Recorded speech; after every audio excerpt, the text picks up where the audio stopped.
मैं संकल्प करता हूं कि मैं नशा मुक्त रहूंगा। आपकी सुझाव नहीं, मुझे सहयोग चाहिए। उस नशाखोरी को और नशा बेचने वाले जितने भी लोग हैं उसके नेटवर्क को ध्वस्त कर देंगे। खड़े हो जाएं और दाहिना हाथ है वो सीधा कर लें। ये शपथ लेने की निशानी होती है।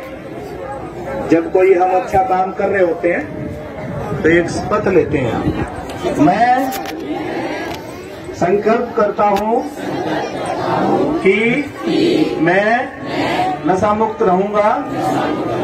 वह सभी मित्रगण, परिवार, समुदाय, हरियाणा और देश को नशा मुक्त करने में हर संभव प्रयास करूंगा। जय हिंद। मैं सबसे पहले धन्यवाद देना चाहूंगा यहाँ जुटी सरदारी का, समस्त युवगण का और हमारे अन्य बुजुर्ग साथियों का कि वो एक शानदार अवसर और एक जो शानदार शुरुआत उन्होंने करी है नशा मुक्ति के खिलाफ, नशा मुक्त मेवात की बात करी है और वो भी जज्बात के साथ, तो उसको हम सफल बनाएंगे। अभी मुझे पता लगा कि यहाँ के लोगों ने मुझे पगड़ी नहीं पहनाई है। इस गांव का हमने नमक भी खाया है और नाम भी फिरोजपुर नमक। तो जितनी उम्मीद आप लोगों को है उससे कहीं ज्यादा हम पगड़ी की भी लाज रखेंगे और नमक का भी फर्ज अदा करेंगे। नशा संपूर्ण तौर पर एक सामाजिक बुराई है जो इंसान को ही नहीं समाज को भी खोखला करता है। इसमें नशे को समाप्त करने का जो हमारा संकल्प है वो सिर्फ पुलिस का नहीं हो सकता है और वो सिर्फ समाज का भी नहीं हो सकता है, पर दोनों का अद्भुत सहयोग और एक दिशा में निरंतर कार्रवाई इसमें बहुत बड़े बदलाव ला सकती है। और मैंने खुद महसूस किया है कि पिछले 15 दिनों में जो मेवात के गणमान्य लोगों ने नशे को चोट करी है उसका फर्क इतना है कि 50% नशा ही खत्म हो गया। और बड़ी बात देखो कि जो यहां मंच से भी बात हो रही थी कि यहां ठगी का भी बहुत काम चल रहा है, तो मेवात से करीब जो 15-20 रोज कॉल होती थी ठगी की, वो भी महज 3-4 पे सिमट के रह गई है। और इस बात के लिए तालियां उन लोगों के लिए बजनी चाहिए जिन्होंने नशे के साथ साथ अपराध मुक्त मेवात का संकल्प किया है। तो एक बार 2000 तालियां बजाओ उसके।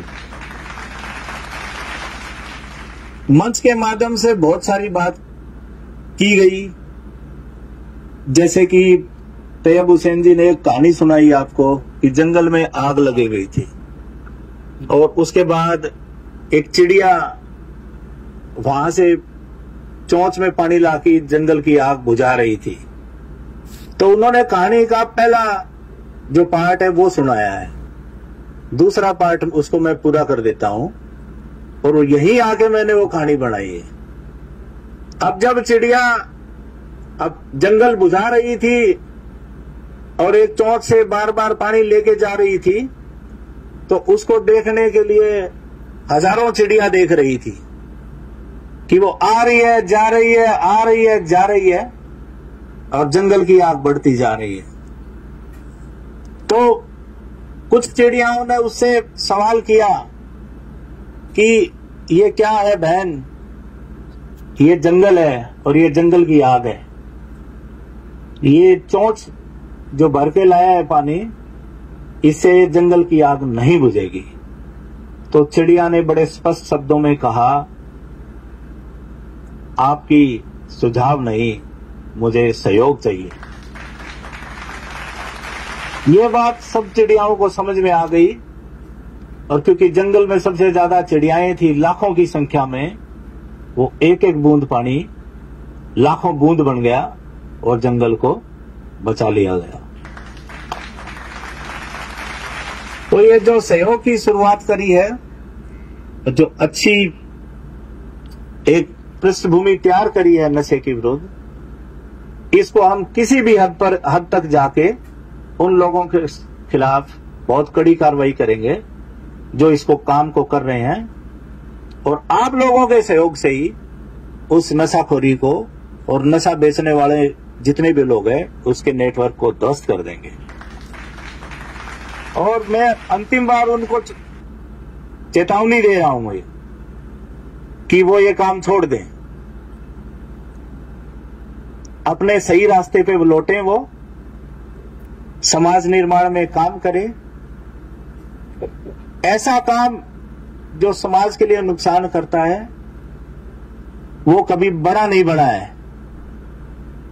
और मैं एक छोटी सी कहानी आपको सुनाता हूं जो इस बात को इंगित करती है कि जो लोग चोरी करते हैं, नशाखोरी करते हैं या अन्य अपराध करते हैं वो कभी बड़े नहीं बने हैं। एक चोर अपने 10 साल के बच्चे के साथ साइकिल पे बच्चे को बैठा के रात को निकला और उसने अपने बच्चे को एक मकान की तरफ उंगली उठाते हुए, जो काफी दूर था, जिसमें एक बल्ब लगा हुआ था और जल रहा था, बल्ब की रोशनी को देखते हुए वो बोला कि वो घर देखा है बेटा, दिख रहा है? बच्चे ने कहा हाँ दिख रहा है। तो अपनी गाथा को सुनाते हुए उस चोर ने कहा कि बेटा ये वो घर है जिसमें 10 साल पहले हमने लाखों रुपए की चोरी की थी। वो अपनी गाथा बता रहा था, उधर बच्चा रोने लगा। तो चोर को अचंभा हुआ, उसने अपने बच्चे से पूछ लिया कि बेटे ये क्या है?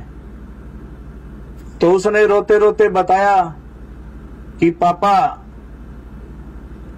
क्या बदला, 10 साल पहले जिस घर में लाखों चोरी हुई उसके आज भी बल्ब जल रहा है, और आपने लाखों रुपए चुराए उसके बावजूद भी घर में चूल्हा जलाने के लिए तेल नहीं है। आप कभी भी देखोगे कि गलत प्रकार की नीतियों से, गलत प्रकार की चीजों से किसी का उत्थान नहीं हुआ है, वो पतन का ही कारण बना है।